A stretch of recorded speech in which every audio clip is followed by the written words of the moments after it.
നമസ്കാരം. ഇന്ന് രാവിലെ ഉണർന്നത് തന്നെ വളരെ സന്തോഷമുള്ള ഒരു വാർത്ത കേട്ടുകൊണ്ടാണ്. നമ്മുടെ മുൻ മുഖ്യമന്ത്രിയും ധർമ്മടം MLA-യുമായ പിണറായി വിജയൻ്റെ തിരുവനന്തപുരത്തുള്ള വാടക വീട്ടിലും ധർമ്മടത്തെ വീട്ടിലും മരുമകൻ മുഹമ്മദ് റിയാസിൻ്റെ കോഴിക്കോട് കോട്ടൂളിയിലുള്ള വീട്ടിലും അടക്കം 11 ഇടങ്ങളിലാണ് ED റെയ്ഡ് നടത്തുന്നത് എന്നുള്ള സന്തോഷകരമായിട്ടുള്ള ഒരു വാർത്തയോടുകൂടിയാണ് ഇന്നത്തെ കേരളത്തിലെ പ്രഭാതം പൊട്ടിവിടർന്നത്. അതിൽ വളരെ സന്തോഷമുണ്ട്. ഞാൻ മുമ്പ് പലപ്പോഴും പറയാറുള്ളത് പോലെ കർമ്മഫലം എപ്പോഴായാലും തിരിച്ചടിക്കും. ആ തിരിച്ചടി പിണറായി വിജയനെ പിടികൂടി കഴിഞ്ഞിരിക്കുന്നു. മുമ്പ് പലപ്പോഴും ഞാൻ ഉൾപ്പെടെയുള്ളവർ വിമർശിച്ചിട്ടുള്ളതാണ് പിണറായി വിജയനെ ലാവ്ലിൻ കേസിലും മാസപ്പടി കേസിലും അടക്കം സംരക്ഷിച്ചു നിർത്തുന്നത് BJP ദേശീയ നേതൃത്വമാണെന്നുള്ള കാര്യം. ഏകദേശം 48 തവണയോളമാണ് പിണറായി വിജയൻ പ്രതിയായ ലാവ്ലിൻ കേസ് രാജ്യത്തെ പരമോന്നത കോടതിയായ സുപ്രീം കോടതി മാറ്റിവെച്ചത്. അതൊരിക്കലും BJP-യുടെ ഒരു ഇടപെടൽ ഇല്ലാതെ നടക്കില്ല എന്നാണ് പുറമേയുള്ള ഒരു ആരോപണം. എന്ന് മാത്രമല്ല, ഈ CMRL മാസപ്പടി കേസുമായി ബന്ധപ്പെട്ട് ഈ കേസ് റദ്ദാക്കണമെന്ന് ആവശ്യപ്പെട്ടുകൊണ്ട് CMRL ഡൽഹി ഹൈക്കോടതിയെ സമീപിച്ചിരുന്നു. ഈ കേസും 25-ലേറെ തവണയാണ് നീട്ടിവെച്ചത്. 25 തവണ നീട്ടിവെച്ചപ്പോൾ ഈ SFIOയുടെ അഭിഭാഷകൻ കോടതിയുടെ ശ്രദ്ധയിൽ ഈ വിഷയം പെടുത്തി. അതിനുശേഷം കോടതി കൃത്യമായി ഈ കേസ് അടുത്ത തവണ പരിഗണിക്കണമെന്ന് പറഞ്ഞു. CMRLൻ്റെ അഡ്വക്കേറ്റ് അവിടെ എത്തി. പക്ഷേ SFIOയുടെ അഡ്വക്കേറ്റ് അവിടെ ഹാജരായിരുന്നില്ല. അതുകൊണ്ട് തന്നെ അന്നും വാദം നടന്നില്ല. ഇന്ന് കേസിൻ്റെ നിലവിലെ സ്ഥിതി എന്താണെന്ന് അറിയില്ല. പക്ഷേ ഇന്നത്തെ പ്രഭാതം കേരളത്തിലെ മലയാളികളെ സംബന്ധിച്ചിടത്തോളം വലിയ സന്തോഷമുണ്ടാക്കുന്ന ഒന്നാണ് എന്നുള്ളതാണ്. എക്സാലോജിക് CMRL ഇടപാടുമായി ബന്ധപ്പെട്ടാണ് കള്ളപ്പണം വെളുപ്പിക്കൽ നിരോധന നിയമപ്രകാരമുള്ള കേസിൽ EDയുടെ അന്വേഷണവും നടപടികളും സ്റ്റേ ചെയ്യണം എന്നാവശ്യപ്പെട്ടുകൊണ്ട് CMRLും ഈ കമ്പനി ഉദ്യോഗസ്ഥരും കൂടി നൽകിയ ഹർജി ഹൈക്കോടതി തള്ളിയത്. അത് ഇന്നലെയാണ് തള്ളിയത്. പക്ഷേ CMRL MD N ശശിധരൻ കർത്ത ഉൾപ്പെടെയുള്ളവരാണ് കോടതിയെ അന്ന് സമീപിച്ചിരുന്നത്. അന്വേഷണത്തിനാണ് സമൻസ് അയച്ചതെന്നും ഇക്കാര്യത്തിൽ FIR രജിസ്റ്റർ ചെയ്യേണ്ടതില്ലെന്നും ചൂണ്ടിക്കാട്ടിയാണ് ജസ്റ്റിസ് TR രവി ഹർജി തള്ളിയത്.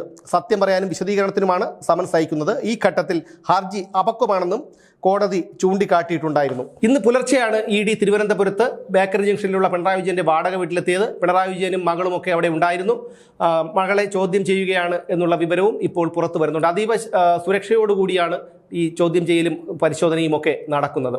കോട്ടൂളിയിലെ മുഹമ്മദ് റിയാസിൻ്റെ വീട്ടിൽ അയാൾ അവിടെ ഇല്ലായിരുന്നു. ഇപ്പോൾ അറിയുന്നത് മാധ്യമപ്രവർത്തകരൊക്കെ അയാളെ ബന്ധപ്പെടാൻ നോക്കിയെങ്കിലും ഫോണിൽ കിട്ടിയില്ല. ഇപ്പോൾ അറിയുന്നു കോഴിക്കോട് ജില്ലാ ഓഫീസിൽ ഉണ്ട് എന്നുള്ളതാണ്. ഒരുപക്ഷെ അറസ്റ്റ് പേടിച്ചെങ്ങാനും ചെന്നിരിക്കുന്നതായിരിക്കാനാണ് സാധ്യത. കാരണം ഭരണം പോയല്ലോ.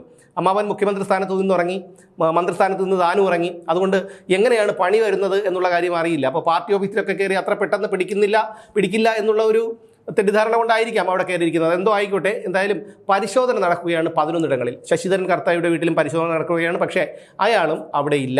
ഞാൻ മുമ്പ് പലപ്പോഴും പറഞ്ഞിട്ടുള്ളതുപോലെ മുഖ്യമന്ത്രിയായിരിക്കുന്ന പിണറായി വിജയനെ BJPക്ക് ആവശ്യമുണ്ട്. കാരണം കോൺഗ്രസിനെ തകർത്ത് ഒരു തവണ കൂടി ഭരണം CPM-ന് കൊടുത്താൽ കേരളത്തിലെ ജനങ്ങൾ CPM-നെ ചവിട്ടിപ്പുറത്താക്കും. CPM നേതാക്കളെ റോഡിലിട്ട് അടിക്കുന്ന ഒരു ഗതി ഉണ്ടാകുമായിരുന്നു.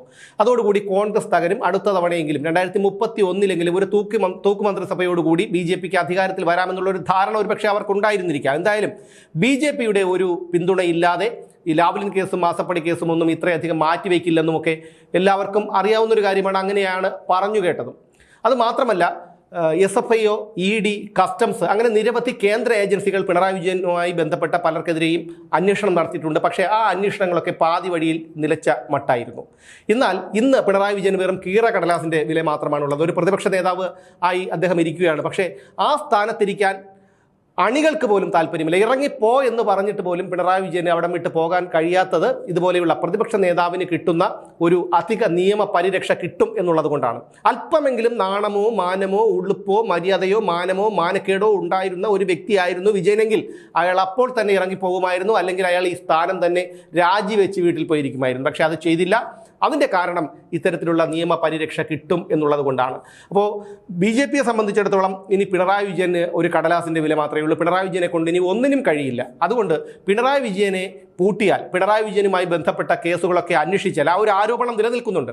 പിണറായി വിജയനെയും മകളെയും സംരക്ഷിച്ചു നിർത്തുന്നത് BJP ആണെന്നുള്ള ഒരു ആരോപണം എതിരായിട്ട് തന്നെ BJPയെ ബാധിച്ചിട്ടുണ്ട്. ഇന്നത്തെ റെയ്ഡോടും മൊഴിയെടുപ്പോടും ഒക്കെ കൂടി BJPയുടെ ഈ ഒരു ആരോപണം, BJPക്ക് മേൽ നിലനിൽക്കുന്ന ഈ ആരോപണം അവസാനിക്കും. എന്തായാലും പിണറായി വിജയന് ശനിദശ തുടങ്ങിയിരിക്കുകയാണ് എന്നുള്ള കാര്യത്തിൽ യാതൊരു തർക്കവുമില്ല. കാരണം കഴിഞ്ഞ 10 വർഷങ്ങൾ നിരപരാധികളായ നിരവധി പേരെ ജയിലിലടച്ചും ക്രൂരതയോടുകൂടി തല്ലിച്ചതച്ചതിനെ രക്ഷാപ്രവർത്തനമെന്ന് തട്ടഹസിച്ചുമൊക്കെ കേരളത്തിൽ വിരാജിച്ച പിണറായി വിജയന് ഇന്ന് നിയമസഭയുടെ ഒരു മൂലയിൽ 33 സീറ്റുമായി ഒതുങ്ങിക്കൂടാൻ കഴിയുന്നുണ്ടെങ്കിൽ അതിന് കാരണം പിണറായി വിജയൻ്റെ പ്രവൃത്തി തന്നെയാണ്. എന്തായാലും പിണറായി വിജയൻ്റെ പതനം തുടങ്ങിയിരിക്കുന്നു എന്ന് വേണം ഇന്നത്തെ ED റെയ്ഡിലൂടെ മനസ്സിലാക്കാൻ.